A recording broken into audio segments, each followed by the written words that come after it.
They thought they were untouchable. Sons of politicians, wrapped in privilege, armored by last names that carried power like weapons. In their world, rules were for other people, consequences were optional, and cruelty was just another game. They walked the hallways of their school like kings, sneering at anyone who didn't bow to their arrogance. And in their crosshairs stood just one boy, Jayden.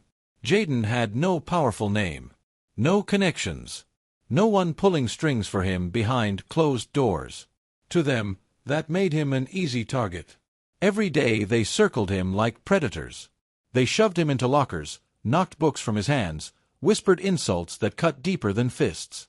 And when Jayden looked around for help, for a teacher, for a classmate, for anyone willing to say, "Enough," all he found was silence. The kind of silence that screams louder than words, the kind that tells you nobody is coming to save you. To those boys, Jayden was invisible. To their fathers, he was disposable. They believed their power made them gods. But what they didn't know was this: every bruise, every insult, every moment of isolation was not breaking Jayden, it was building him. Quietly, patiently, relentlessly. They thought they were burying him under humiliation, but all the while, they were planting the very seed of resilience that would one day rise against them. This isn't just a story about bullying. It's a story about power, injustice, and the strength that's born when the world tries to break you. It's a story about a boy they believed had no voice, no protection, no future. And yet, it's a story that refuses to be silenced. And as you listen to Jayden's journey, remember this: stories like his are why this channel exists. If you've ever faced injustice, if you've ever been underestimated, or made to feel powerless, this story is for you. Subscribe to the Resilience Vault right now so you never miss the lessons hidden in stories like this. And tell me in the comments, where in the world are you watching from?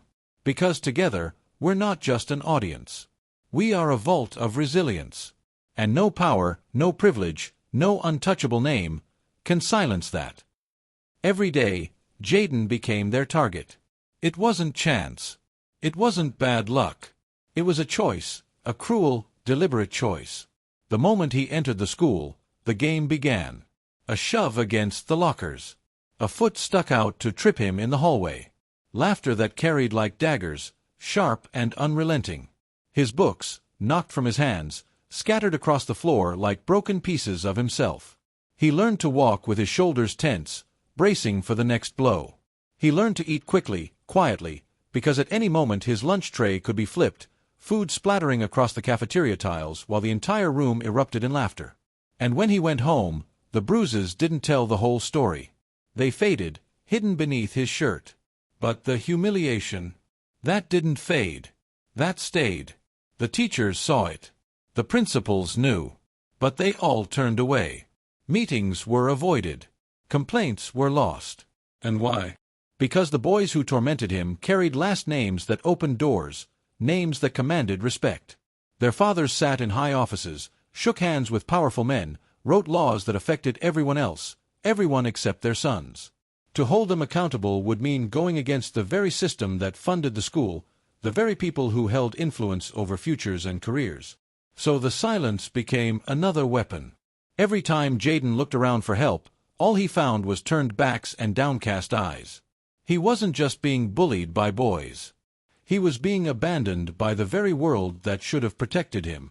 And slowly, painfully, he began to believe it, that he had no escape, that he was invisible. But invisibility doesn't mean weakness. It means he was forced into the shadows, forced to carry his pain where no one else could see. And in those shadows, his torment grew heavier. He started to question everything. Was this his fault? Was there something wrong with him? Why did no one care? These questions haunted him in the dark, keeping him awake at night, staring at the ceiling as the same scenes replayed over and over. The laughter, the fists, the humiliation. The worst part wasn't the bruises or the beatings. It was the message behind them: you don't matter. It was the way their father's influence could twist the truth, the way the school system looked the other way. It was the suffocating realization that justice wasn't blind, it was bought. And what does a boy do when the very idea of fairness, of safety, feels like a lie?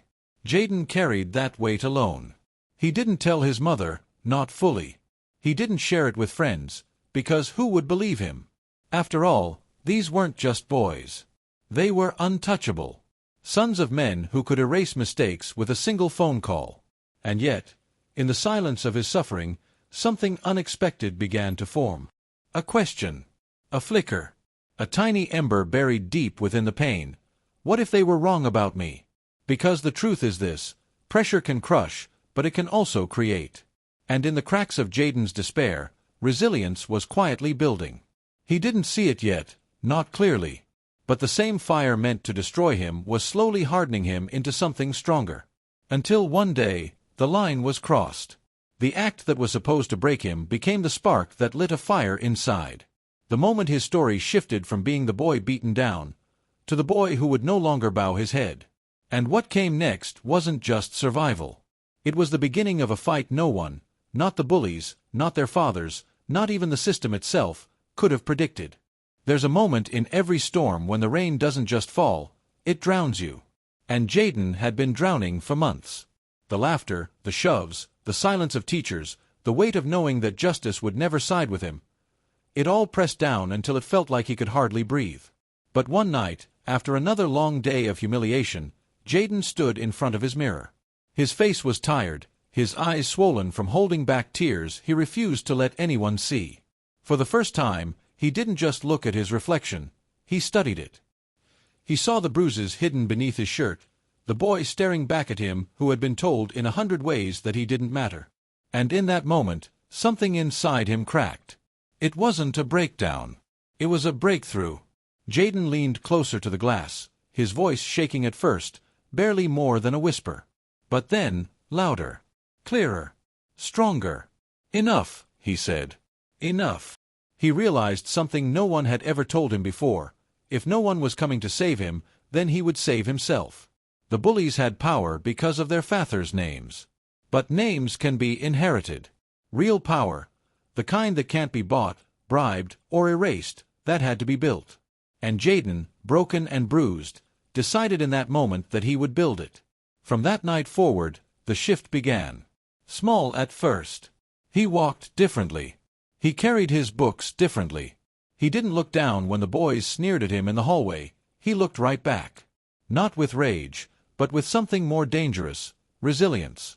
The kind of strength that doesn't scream or fight for attention, but simmers quietly, refusing to be extinguished. The bullies noticed. Maybe they didn't understand it, but they felt it. The boy they once toyed with wasn't reacting the same way. The pain they inflicted no longer bent him in the way it used to.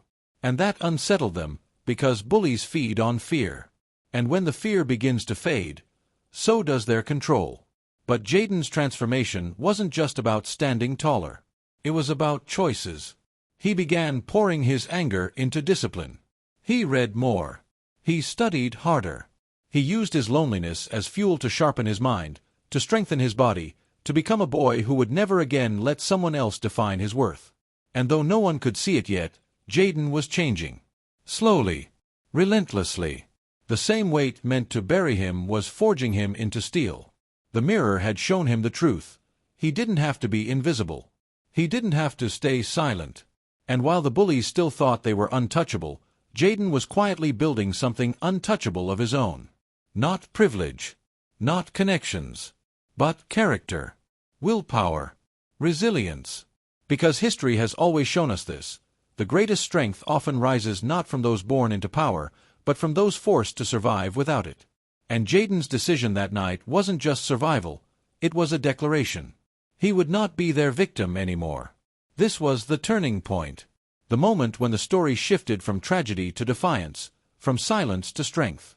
And it all began with one word, whispered to himself in the darkness. Enough. And from that whisper came a fight no one, not the bullies, not their fathers, not even the system itself, could have prepared for. Change doesn't happen overnight. But it starts in the quiet moments when no one is watching. And after that night at the mirror, Jayden began to fight in silence. While the world still treated him as invisible, he chose to make that invisibility his weapon. At sunrise, while the rest of the neighborhood slept, Jayden laced up worn-out sneakers and ran. Each step pounded against the pavement like a rebellion, each breath a declaration that he was still here. He pushed himself further every morning, Through aching lungs and burning legs, because pain had already lived inside him for so long, now he was learning to control it. When others scrolled through distractions, Jayden trained. Push-ups on his bedroom floor until his arms shook. Shadow boxing in the dim glow of a streetlight outside his window, his fists slicing through the air as if striking down every insult ever thrown at him. Books piled up on his desk, not just schoolwork, but stories of leaders, warriors, thinkers who rose from nothing. He devoured their lessons, sharpening his mind the same way he sharpened his body. The bullies didn't stop. They still cornered him, still pushed, still tried to break him. Sometimes he fought back. Sometimes he was beaten down. But something had changed. Their fists still landed, but they no longer defined him. Their words still echoed, but they no longer chained him. Because now, every punch became a reason to get stronger. Every insult became fuel for another mile, another page, another rep. Every bruise was proof that he wasn't fragile, he was unbreakable. They laughed when they saw him running in the mornings. They mocked him when he sat alone with his books. But what they couldn't see, what no one could see, was that discipline was shaping him into someone new. Someone they wouldn't recognize. Someone they couldn't control. Jayden's silence was no longer weakness. It was strategy. He didn't lash out, he didn't beg for help, he didn't let them see the fire he was building inside. Instead, he carried himself differently. Shoulders straighter. Eyes clearer. He no longer walked through the halls like prey, but like someone who knew exactly who he was becoming.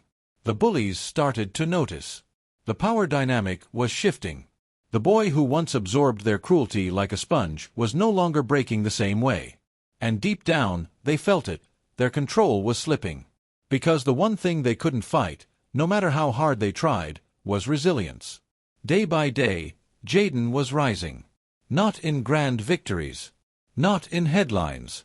But in the smallest of choices, the choice to run, to learn, to fight back, to keep moving forward when everything in the world told him to stop.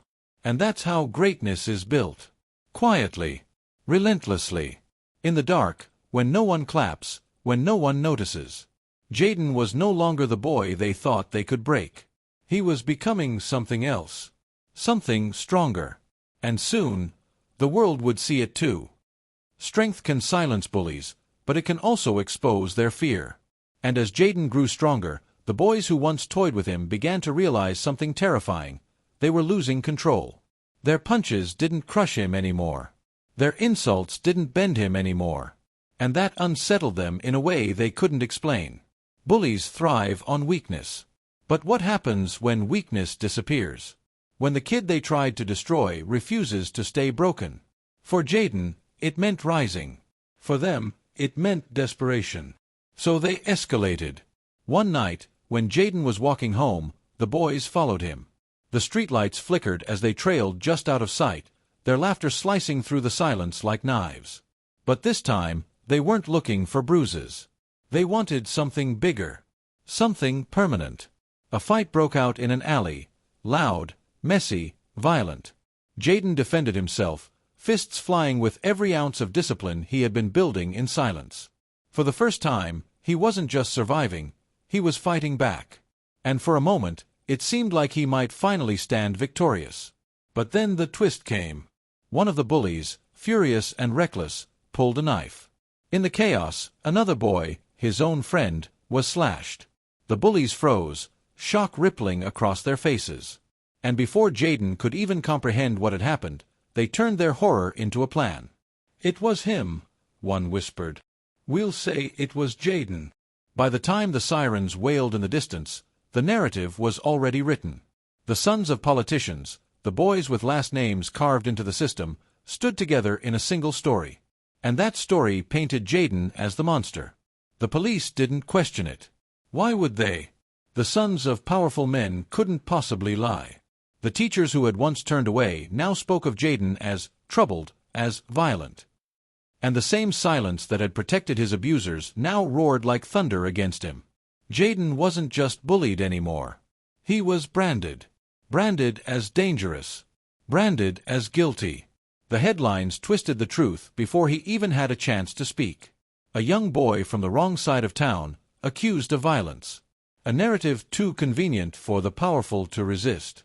At 15, Jayden stood on the edge of losing everything, not just his freedom, but his future.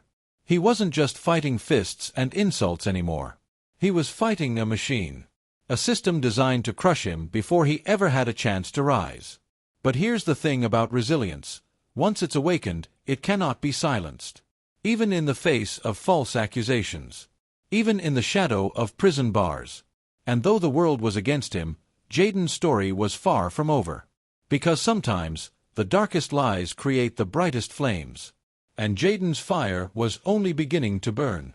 They didn't just accuse him. They caged him. The gavel fell harder than any fist Jayden had ever taken. And just like that, at 15 years old, he was sent away, not to freedom, not to healing, but to juvenile prison. The sons of politicians had written their script, and the system performed it perfectly. Jayden, the quiet boy from an average home, was now branded a criminal. Juvenile wasn't just a place of confinement. It was a battlefield. Every day tested him in ways the bullies never had. The walls closed in, the air reeked of despair, and the guards looked at him with the same prejudice the world outside carried. Fights broke out over scraps of food, over pride, over nothing at all. And Jayden, who had once just dreamed of walking to school in peace, was now fighting for his survival in a world designed to break him. But here's the part no one expected. Prison didn't destroy Jayden. It transformed him. At first, he was consumed by anger, a raw fire that threatened to eat him alive. He hated the boys who framed him. He hated the judges who listened to lies. He hated the bars that stood between him and freedom. But in that hatred, he discovered something deeper. He still had a choice. He couldn't control the system. He couldn't erase the lies. But he could control himself. His mind. His discipline. His resilience. So he did. Mornings in the cell became his training ground. Push-ups until his arms shook. Burpees until the concrete floor was wet with sweat. Nights were for reading whatever books he could get his hands on. Philosophy, law, stories of leaders who had faced injustice and still risen. He studied strength. He studied patience. He studied how to endure. The other kids watched him. At first, they mocked. But then they started to notice. His discipline, his calm, his refusal to break even when beaten down. Slowly, Jayden became something different. Not just another inmate, but an anchor. Someone who showed that even here, in the darkest place, there was another way to survive. Still, outside those walls, the lies continued. The sons of politicians painted him as violent, dangerous, beyond saving. Their fathers whispered into newspapers, fed the system their version of the truth. To them, Jayden was just another boy lost to statistics. Another life buried to protect the powerful. But cracks began to form. A guard, moved by Jayden's discipline, spoke of his behavior. A volunteer who brought books saw more in him than the headlines claimed.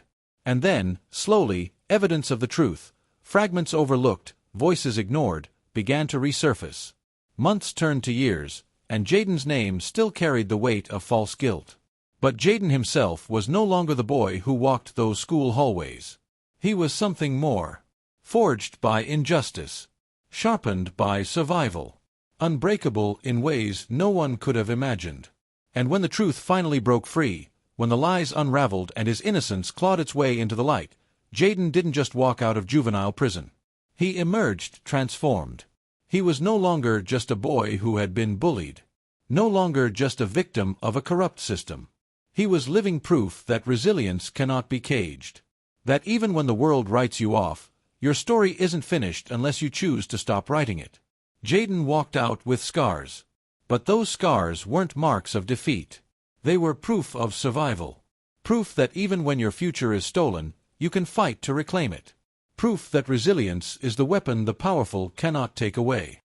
The truth, once buried, can only stay hidden for so long. And when it finally surfaced in Jayden's case, it came like an earthquake, shaking the very foundations of the system that tried to bury him. One careless brag from one of the boys, years later at a college party, was all it took to unravel the empire of lies. Someone overheard. Someone recorded. And suddenly, the whispers of what really happened became evidence. The facade cracked wide open. Investigations followed. Journalists dug deeper. Teachers and classmates, once silent, began to speak. And as the world pieced the puzzle back together, one truth stood unshakable: Jayden had been innocent all along. The so-called untouchable sons of politicians had framed a boy for a crime they committed themselves. This time, they could not run. The glare of public outrage reached beyond the walls of their father's influence. Headlines screamed not just of Jayden's suffering, but of corruption, cover-ups, and abuse of power. Human rights groups stepped in. International media picked up the story. And suddenly, what started in the shadows of a school hallway became a global reckoning. The boys who once laughed behind the shield of privilege found themselves exposed under the weight of justice. Their fathers faced sanctions, investigations, and disgrace. The immunity they once wore like armor was stripped away piece by piece. And for the first time, the system bent in favor of the boy it had once betrayed. Jayden was compensated, not just financially, but in ways money could never measure. He received scholarships, opportunities to speak, and a platform to tell his story. He stood on international stages, his voice carrying where once it had been silenced. The same world that once branded him guilty now recognized him as a survivor, a fighter, and a symbol of resilience. But Jayden never let fame or recognition become the point. When asked what justice meant to him, he didn't talk about compensation or headlines. He talked about lessons. He said, "If you're listening to my story, don't just see me. See yourself. See every time you were underestimated. Every time someone tried to define you by your scars, your mistakes, or your silence. Remember this: you are not what they call you. You are what you rise to become." And he left the world with 3 lessons. First, power can protect lies, but only for a season. Truth always finds a way. Second, resilience isn't about avoiding pain. It's about refusing to let pain define you. And third, even if the world turns its back, your story matters. Your voice matters. You matter. Jayden's journey went beyond survival. It became transformation. A boy once invisible became a man whose name is written not in shame, but in strength. And his legacy is this: no matter who you are, no matter where you're from, resilience is within you. So if Jayden's story touched you, don't let it end here. Carry it forward. Share it. Live it. And join us here, at the Resilience Vault, where stories like this are not just told, they are preserved, so that none of us ever forget that strength can be forged in struggle. Now I want to hear from you. Drop a comment and tell me where in the world you're watching from. Because resilience has no borders. It speaks in every language. And if Jayden's voice could rise above lies, so can yours. Hit that subscribe button and be part of this movement.